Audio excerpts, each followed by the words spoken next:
Depuis plus de 6 ans, l'ingénieur Jacques Onveau cherche à traquer l'insolite dans des phénomènes invisibles, principalement dans le domaine de l'infiniment rapide.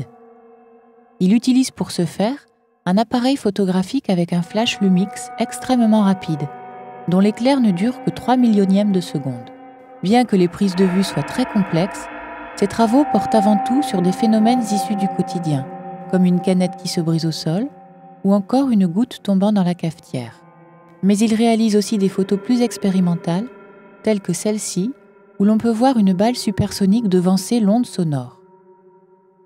Il y a 3 ans environ, la démarche artistique de Jacques Onveau s'est affirmée.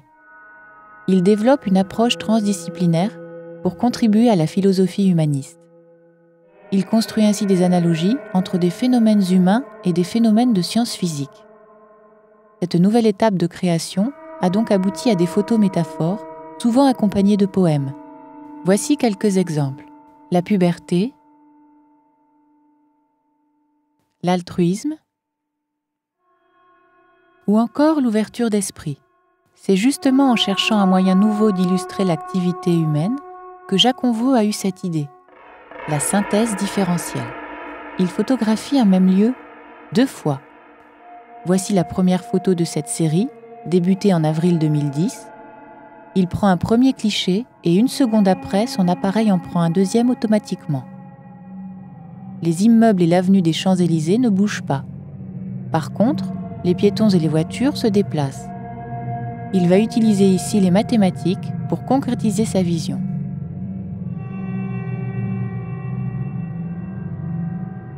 La chose principale qu'il faut savoir, c'est qu'en photographie numérique noir et blanc, le noir est égal à la valeur 0 et le blanc est égal à la valeur 255. Lorsque je vais réunir les 2 images grâce à ma fonction de synthèse différentielle, je vais les comparer zone par zone. Je vais alors ne retenir que la valeur de la différence pour définir le résultat. Dans le cas des images en couleur, chaque zone est définie en réalité par 3 chiffres au lieu de 1. 1 pour la quantité de rouge, 1 pour le vert et 1 pour le bleu. La synthèse différentielle peut alors faire apparaître des couleurs avec un effet de négatif si un objet se déplace sur un fond sombre. Reprenons notre exemple. À gauche, l'image qui a été prise à l'instant de référence. À droite, l'image qui a été prise 1 seule seconde après. Nous allons les superposer pour effectuer la synthèse différentielle. La précision de la prise de vue est essentielle. L'appareil à haute résolution ne doit pas bouger. Un trépied massif est nécessaire pour que les vibrations du mécanisme de l'appareil ne le déplacent pas de quelques centièmes de millimètre. La synthèse est optimum lorsque tous les objets immobiles deviennent noirs. On peut alors rendre le résultat plus lisible en augmentant la dynamique lumineuse. Nous pouvons ainsi nous promener sur les Champs-Élysées comme jamais auparavant. Nous voyons quelle distance parcourt un piéton en 1 seconde. Et à l'inverse, nombre de voitures deviennent invisibles du fait de leur immobilité au feu rouge.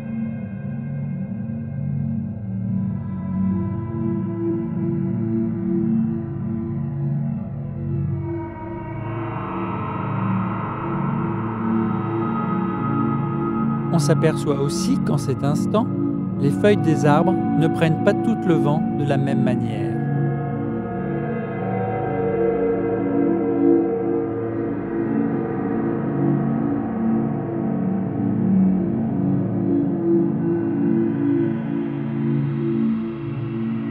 Enfin, entre le premier plan et la place de la Concorde, l'effet d'1 seconde paraît bien moindre.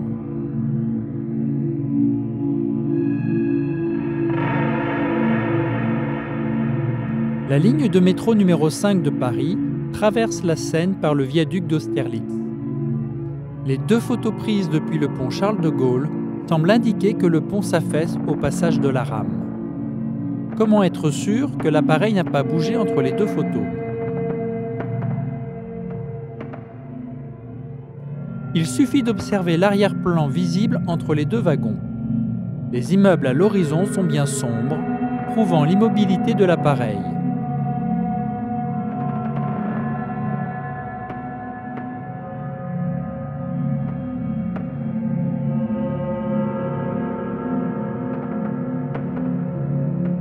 La rame de métro, qui pèse environ 125 tonnes, provoque ainsi un enfoncement du viaduc de presque 3 cm.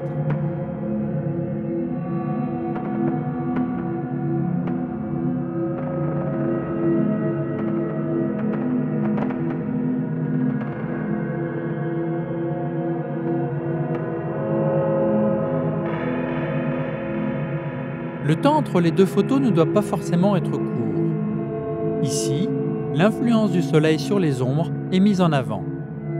Une première photo de la cathédrale Notre-Dame montre les 3 portails dans l'ombre. 1h30 après, le soleil a décliné, de sorte que le fond de ceux-ci est désormais parfaitement éclairé.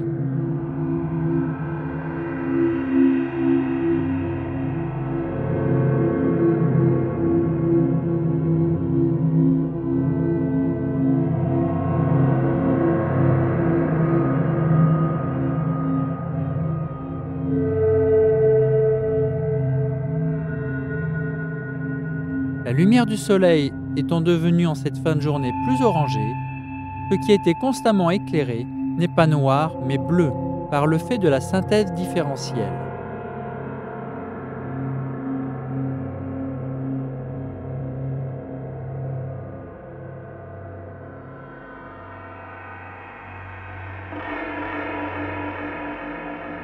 Voici enfin notre monument national, la Tour Eiffel.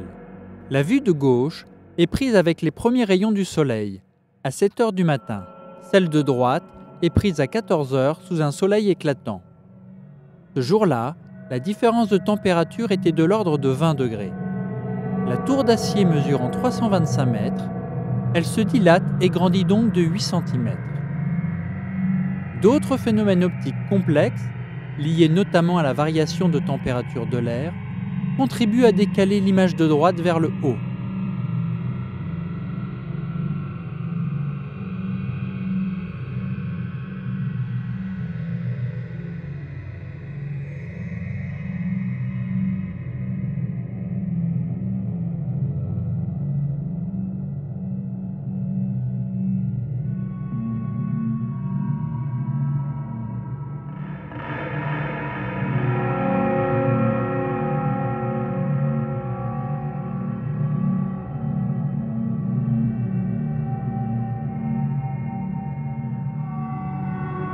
Les moyens employés pour cette œuvre sont à la hauteur du monument. Il aura fallu attendre à côté de l'appareil 7 heures durant. 96 millions de pixels ont ainsi été comparés un à un. Le fichier de travail pèse plus de 7 gigaoctets.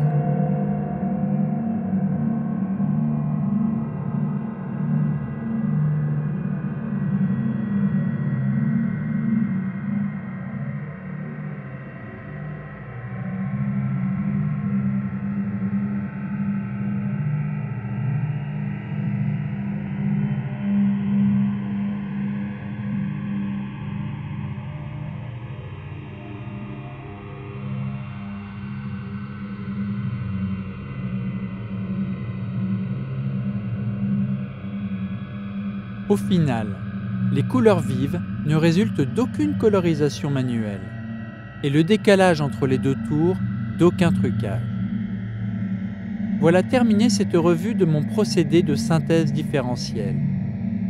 Grâce à mon invention, la dilatation est visible à l'œil nu pour la toute première fois.